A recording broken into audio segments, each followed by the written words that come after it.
Good morning, tropa!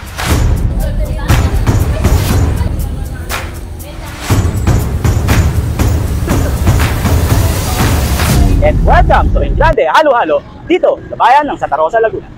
Tara! Ngayong araw, tropa, dumayo tayo dito sa bayan ng Santa Rosa, Laguna para tikman syempre ang bagong bukas na Engrande Halo-Halo. So from Cabuyao, Laguna, tropa, dinayo naman natin ngayon ang Engrande Halo-Halo dito sa bayan ng Santa Rosa, Laguna. At syempre, kasama ko yung mga tropa ko. Since natikman ko na yung avocado, natikman ko na yung melon, so tatry ko naman ngayon tikman yung ube. Wala akong matasabi kundi ang sarap. Hello everyone, we are inviting you for sa Engrande by Nani Santa Rosa Branch, Laguna. We're open po daily from 10 a.m. to 10 p.m. Come and see us! May flavor, no? So in order ni ate is avocado. And ito naman is melon. Oh, bus na agad oh. Ang sexy ng kanya.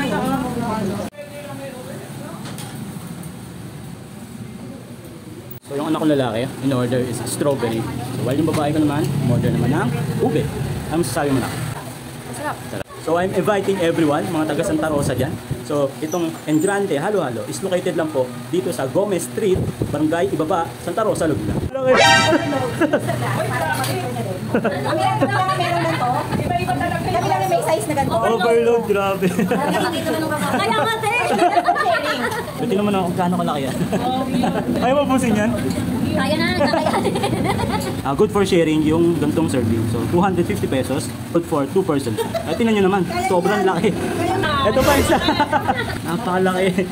Overload talaga ang halo-halo ng Engrande Halo-Halo. So, ito na, tropa. Mauubos ko ba? Ayun, tanong, parang pwede pa challenge to. Titikman na natin, tropa. Yung unang tikim ko sa Engrande Halo-Halo is avocado. And then next is melon. So ngayon naman, titikman naman natin ito, ube. So located dito yan sa Santa Rosa, Laguna. Paunahan. May price ba to? Hindi pa siya kontento. Isa sa naging level up dito sa Santa Rosa, Laguna is yung gamit nilang mga baso. So kanina, nagandahan na kami dun sa 150 na kung saan is parang flower-based yung baso, tropa, parang pang restaurant. So ngayon dumating yung overload nila, which is pwede sa 2 tao. Tingnan mo, tropa, kung gaano kalaki at kung gaano kasarap yung halo-halo na Engrande Halo-Halo. So ano pa inaantay nyo, tropa? Bisitahin nyo na kung taga Cabuyao ka. So may branch din ang Engrande sa Cabuyao. Kung taga Santa Rosa ka naman, meron din dito sa Gomez Street, Barangay Ibaba, Santa Rosa, Laguna. Malapit lang sa plaza, tropa. Pwede nyo malakarin kung nasa plaza na kayo.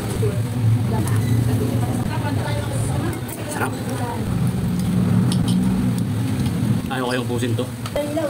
Naka 30 minutes na ako, parang wala pa ng bawas. Honest reaction, tropa. Nagustuhan ko kasi sa kanya, hindi siya gaano matamis. Hindi siya sobrang tamis. Saktong-sakto lang yung lasa talaga. Pwede pa lagyan sa Neti. Ayaw mabusin.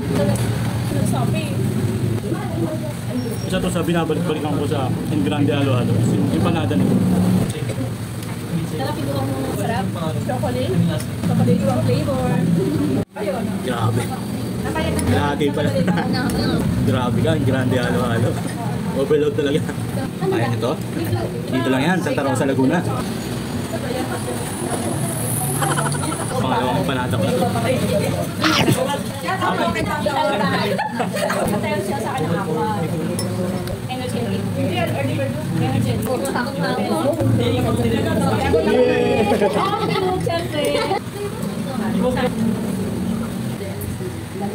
Tumba, tropa. Engrande Halo-Halo. Kayang-kaya. Sarap! Ang challenge na ubo.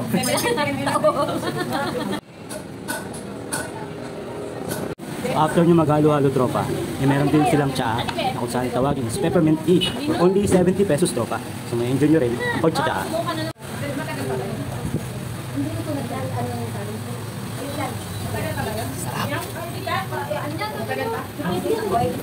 So kung ayaw nyo naman tsaa, meron din silang Singaporean coffee for only 60 pesos. So tikman din natin. Coffee lover kasi ako. Sarap din.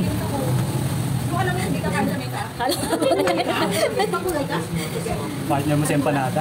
Solid. Imagine tropa. Paubos ko na to. May tsaa ka pa, may coffee ka pa, may empanada ka pa. Dito lang yan. Grande, halo-halo. Okay, dito sa bayan ng Santa Rosa.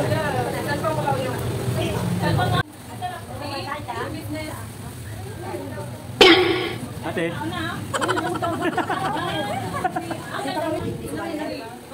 So there you have it, tropa. Nabusog kami ng sobra dito sa Grande Halo-Halo. Located dito sa Santa Rosa lang. So, napang inaantay nyo. Sugod na. Hanggang sa susunod, tropa. Ito pa si Tonton. Peace. Bye!